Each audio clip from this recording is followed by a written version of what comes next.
میرے بھائی، میں ہمارے بزرگوں سے اور خاص طور سے دولت مند لوگوں سے کہہ رہا ہوں کہ بچاؤ اپنی اولاد کو۔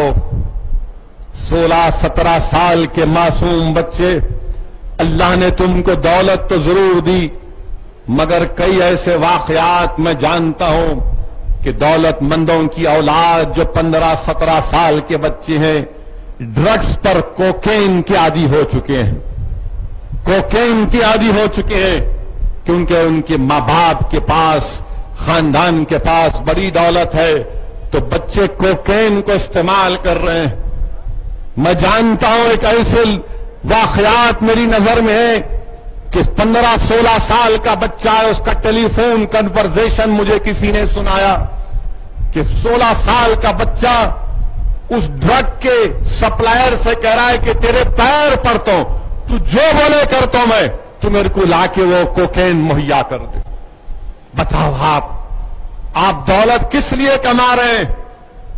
تمہاری اولاد اس دولت کو برباد کر رہی ہے، تمہارا گھر برباد ہو رہا ہے، کوکین کا عادی ہو رہا ہے تمہاری اولاد۔ اس میں بچے اور بچیاں دونوں شامل ہیں، کیونکہ ماں باپ کو فکر نہیں ہے۔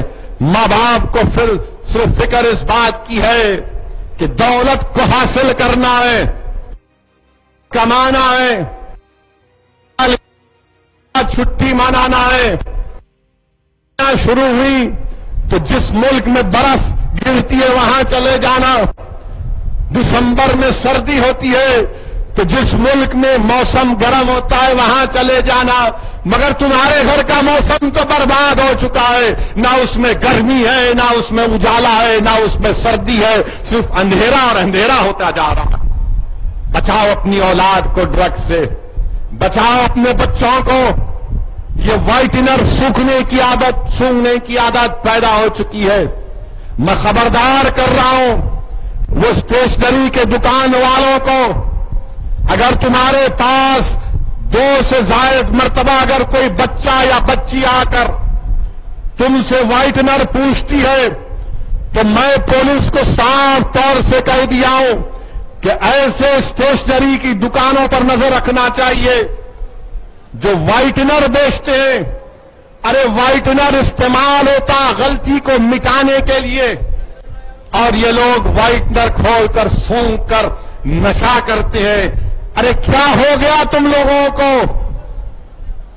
کیا ہو گیا ہے تم لوگوں کو کہ تم اپنے بچوں کو، ارے تم تو ان کو اسلام کے نشے میں ان کو چور کر دینا تھا، تم ان کو رسول اللہ صلی اللہ علیہ وسلم کے عشق میں ان کو چور چور کر دینا تھا کہ ان کا دل و دماغ پر کملی والے کا عشق چھا جائے، اس کا چھا جائے، مگر نہیں، فکر نہیں ہے، سب کو اپنی فکر ہے۔ ارے گھر کی طرف توجہ لو، گھر برباد ہو رہے ہیں، یہ نوجوان نسل برباد ہونے کے دہانے پر آ رہی ہے ڈرگز اور وائٹنر کے نام پر۔